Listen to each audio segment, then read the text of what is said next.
హరే కృష్ణ అండి. పద్మావతి కిచెన్కి వెల్కమ్ అండి. ఈరోజు మీకు చాలా తక్కువ టైంలో మీకు మరొక కొత్త రెసిపీ చూపిస్తానండి. దానికి పచ్చి పులుసు అంటారు. ఇది ఏంటంటే మనకి పొయ్యితో పని లేదండి, అన్నీ పచ్చివే కలుపుకుంటాము. దీనికి కావాల్సింది ఏంటంటే చింతపండు అండి.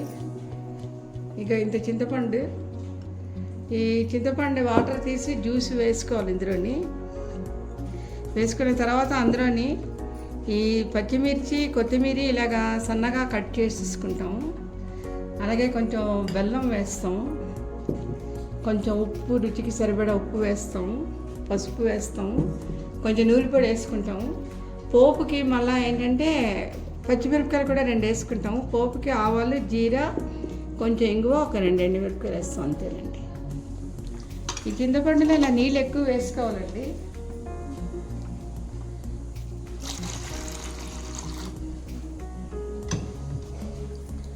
ఇలా నీళ్ళు ఎక్కువ వేసుకొని జ్యూస్ తీసుకోవాలి. చింతపండు అవసరం 2 సార్లు కడుక్కోండి, ఇసుక కడతా ఉండబోతుంది. ఈ జ్యూస్ ఇక ఇందులో ఇలా వడకట్టిస్తాం.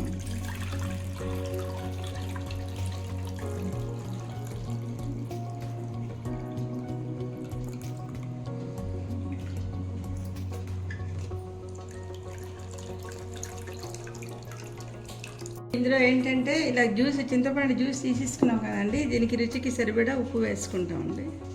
ఇక చూడండి, మాత్రం ఉప్పు ఇంకోటి ఉప్పు వేసుకున్న తర్వాత ఇందులో కొంచెం పసుపు వేస్తాం.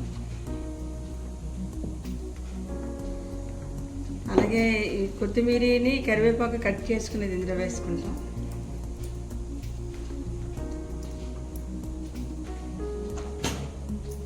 పచ్చిమిర్చి చిన్న చిన్న ముక్కలు తరిగేసి కట్ చేసుకుని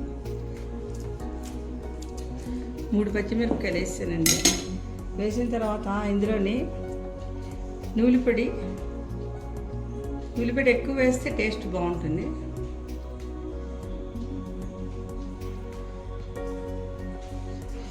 వేసిన తర్వాత ఇందులో బెల్లం వేయాలండి. బెల్లం మీరు తీపి ఎక్కువ తింటే తీపి ఎక్కువ వేసుకోవచ్చు, లేకపోతే కొంచెం వేసుకోవచ్చండి. ఇది కలిపిస్తాం బాగా.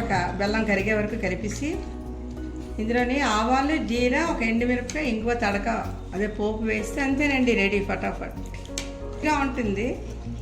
ఇది పులగంలోని వేసుకొని కలుపుకొని తింటే చాలా బాగుంటుంది. అన్నంలో కూడా కలుపుకొని తినచ్చు. చెంచాడు ఆవాలని, కొంచెం జీరా వేసానండి, కొంచెం ఇక ఆయిల్,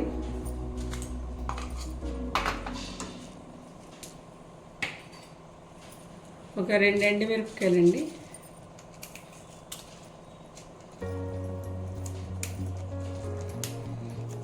కొంచెం ఇంగు వేయాలి.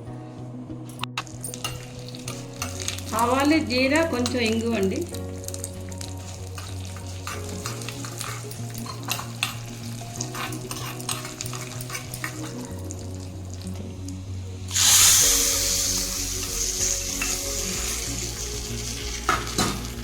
ఇదేంటండి పచ్చి పులుసు.